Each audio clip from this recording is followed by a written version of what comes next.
Mwongeye kwirirwa bakunzi ba Ngenzi TV. Intumwa mwanya tubagezaho mu ncamake umukino Rayon Sport yari yakiriyemo Sunrise. N'umukino wabaye kuri uyu wa gatandatu saa 9 ubera kuri Kigali Pele Stadium. Abakinnyi 11 Rayon Sport yari yabanje mu kibuga harimo Simon Tamal, Serumogo Ali, Mitima Isaac, Rwatubyaye Abdul, Bugingo Hakim, Muhire Kevin, Emmanuel Mvuyekure, Luvumbu, Aruna Musa Majaliwa, Kalisa Rashid na Musa Esenu. Naho abakinnyi 11 ba Sunrise FC babanje mu kibuga harimo Fashingabo Didier, Nzabonimana Prosper, Onyembol Franklin, Byukusenge Jean Michel, Nzayisenga Jean d'Amour, Uwambajimana Leo, Habamahoro Vincent, Nibizi Vedast, Shimeze Olebu, Robert Mugolta na Yasef Muliburu. Ikipe ya Sunrise FC niyo yatangije umukino isatira.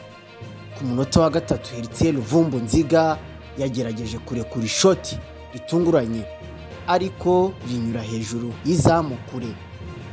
Ni nako ku munota wa gatanu abakinnyi ba Rayon Sport nibo bafite umupira baherekanaga neza cyane bigaragara. Abakinnyi ba Rayon Sport bakomeje kwataka cyane Sunrise, harimo Luvumbu Nziga wagoye abakinnyi ba Sunrise cyane bigaragara. Ni nako ku munota wa 24 byaje kwihira Rayon Sport Luvumbu Nziga yare ku ishoti riremereye ari inyuma y'urubuga rw'amahina riragenda, maze umuzamu wa Sunrise ntiyamenya uko byagenze rijya mu nshundura. Igitego cya mbere cya Rayon Sport kiba kirabonetse, abafana bishimira intsinzi biterera hejuru nkuko mubibona, dore ko cyari igitego cyiza cyane gishimishije. Rayon Sport yakomeje kwataka, nigeze iha agahenge abakinnyi ba Sunrise, dore ko wabonaga koko inyotewe no gutahana amanota 3 y'uyu munsi. Nkuko mubibona ni nako ku minota wa 32 Mvuyekure Emmanuel yakoreweho ikosa, maze Uwikunda Samuel uri gusifura uyu mukino atanga kufura yari iteretse ahantu heza, ariko Luvumbu ayiteye iragenda ikubita mu rukuta, umupira urongera uramusanga. Ku munota wa 42 Rayon Sport yongeye kubona amahirwe imbere y'izamu ry'abakinnyi ba Sunrise. Abakinnyi ba Sunrise bahita bakora ikosa ryakorewe na Musa Esenu ari mu rubuga rw'amahina, maze ahita agwa. Umusifuzi ahita atanga penalty. Luvumbu wagize umukino mwiza yahise atera iyo penalty yinjira neza mu izamu. Igitego cya kabiri cya Rayon Sport kiba kirabonetse, dore ko yari iminota ya nyuma isatira igice cya mbere.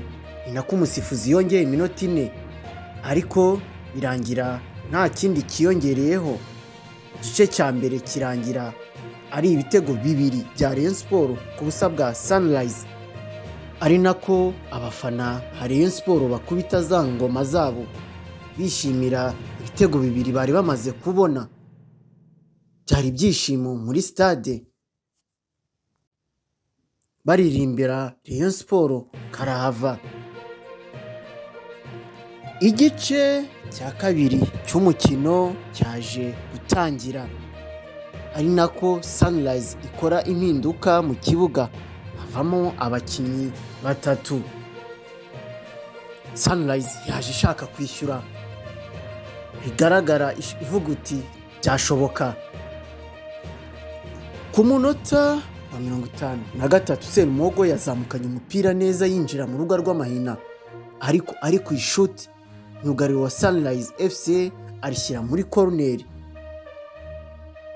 Ni nako ku munota wa 55 Musa Esenu yatsinze igitego ku mupira yarahawe na Luvumbu, ariko umusifuzi asifura ko yaraririye baba baracyanze.